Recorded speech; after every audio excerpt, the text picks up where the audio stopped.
Hello everyone, Ron Johnson here from L.T.L Tutoring Central. And if you're looking for tips and strategies to help with your learning, you are in the right place. This video is about speed reading. And I'm not a big fan of speed reading. That's why it's called speed reading. No. The reason I'm not a fan is that many people, when they see a speed reading course, they think that they're going to start reading very quickly and they're going to learn enormous amounts and they're going to impress themselves and their friends and it's going to be amazing and they get very excited about it. However, after a very short period of time, most are disappointed or disenchanted and they give up completely, and sometimes they go back to not being readers at all. I'm not interested in that. I'm more interested in my students, my learners improving.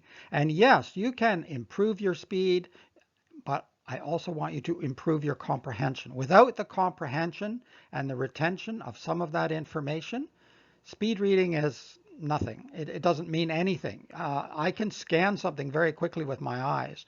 I can read it, I can decode it, but if I'm not understanding any of it, what value does it have? It doesn't have any value. So you can improve your reading skills. Yes, that includes improving or increasing your speed, but also improving your comprehension.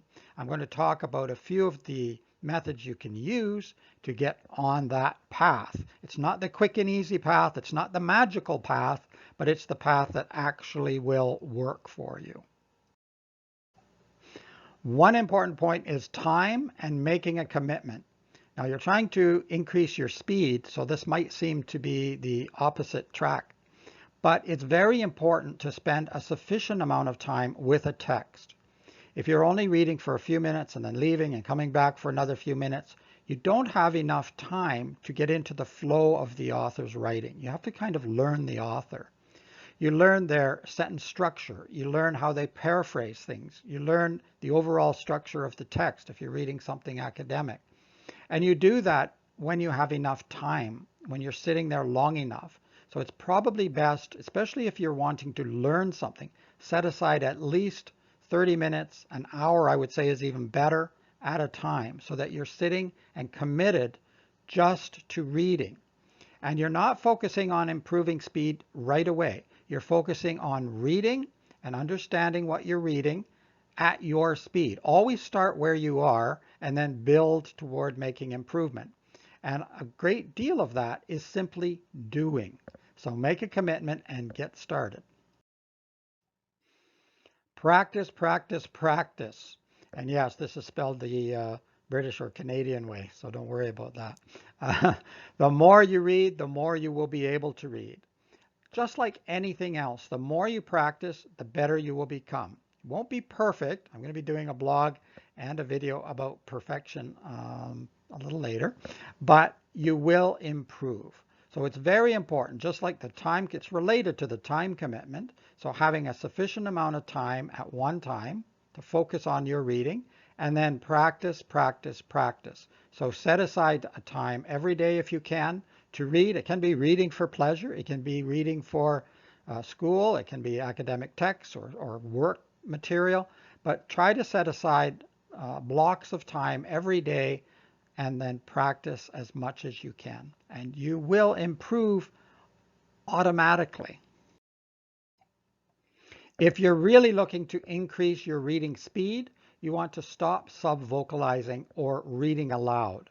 Now, there are times when we want to literally read aloud. I've said that in many of the videos and many of the blogs. Reading aloud can help you to incorporate the material into your mind. I also say talk about the material. So there are times when being vocal, verbalizing is very, very good. However, if you want to really increase your reading speed, silent reading is much quicker. Sometimes when people are reading silently, however, their lips are moving. They might not be saying it out loud, but their lips are still moving, and that is slowing them down, just as if they were reading aloud. Also, subvocalizing. The lips might not be moving, but you're still using your vocal cords. So sometimes holding your fingers here when you're reading silently, you can tell, are your vocal cords moving? Are you subvocalizing? That's what that means. If so, try to practice stopping that. Try to get that under control when you're reading silently. Obviously, you have to use your vocal cords if you're reading aloud, but stop or at least slow down the subvocalizing as much as you can, and that will help you to pick up your reading speed. If you're studying something new, this is mostly for academics. If you're studying a new course or it's an upgraded course or a higher level course than what you've done before in that particular discipline, familiarize yourself with the material. In other words, before reading the actual textbook or the material that you need to read, check online, see if there's some videos, check out some shorter blogs or shorter articles that might be easier to handle to get started, and just become familiar with some of the terms and some of the language that's going to be used for that particular course. And that will help you when you get into the heavier material, and you'll have a little bit of a key to help you get in, and that can increase your reading speed, but also, of course, your comprehension. Again, remember, we're looking at improving both at the same time. So you don't want to read so quickly that you're not understanding the material. You also don't want to read so slowly that you can't get through the material. And then that way, sometimes reading too slowly can diminish your understanding as well. You do need to get through a volume of material. This is related to the previous point I said. If you don't spend enough time with the material, you're not going to be able to put all the pieces together. So you want to get some of that volume, and it's okay to reread as well. Another tip is to write about what you're reading. And you might say, well, that's going to slow me down. Yes, it will.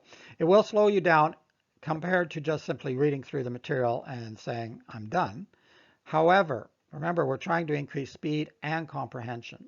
So jotting down a few notes, a few thoughts about what you're reading can really help you understand the material, but it will, in the long term, pick up your speed.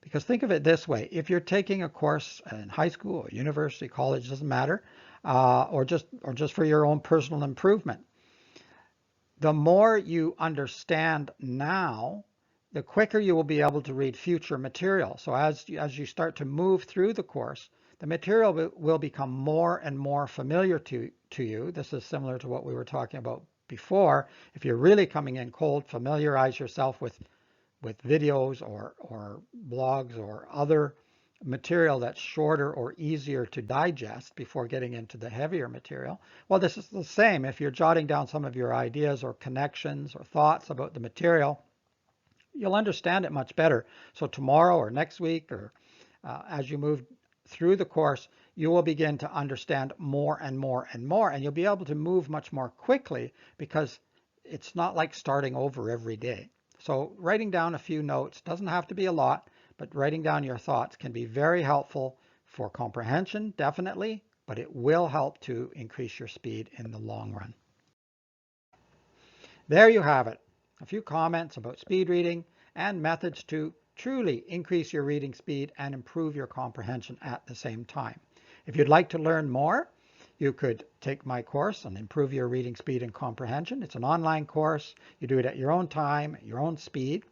And if you shoot me an email, I will send you a steeply discounted coupon up to $9.99 US. I should say down to $9.99 US. So it's a great bargain. And it's not an overly challenging course, but if you follow the steps, you will make massive gains in your reading ability. And remember, for me, reading isn't just scanning through a document. It's reading with understanding. Now, don't forget, like the video if you do, of course. Thumbs up, I hope you do. Click on the subscribe button and click on the notification button if you would like to be notified when new videos are posted. All of these things help move the channel up in the standings, and that lets me provide more educational tips and strategies to more students around the world, and I really do appreciate it. It's Ron Johnson from L.T.L. Tutoring Central. Keep reading, keep learning, and keep having fun. Bye-bye for now.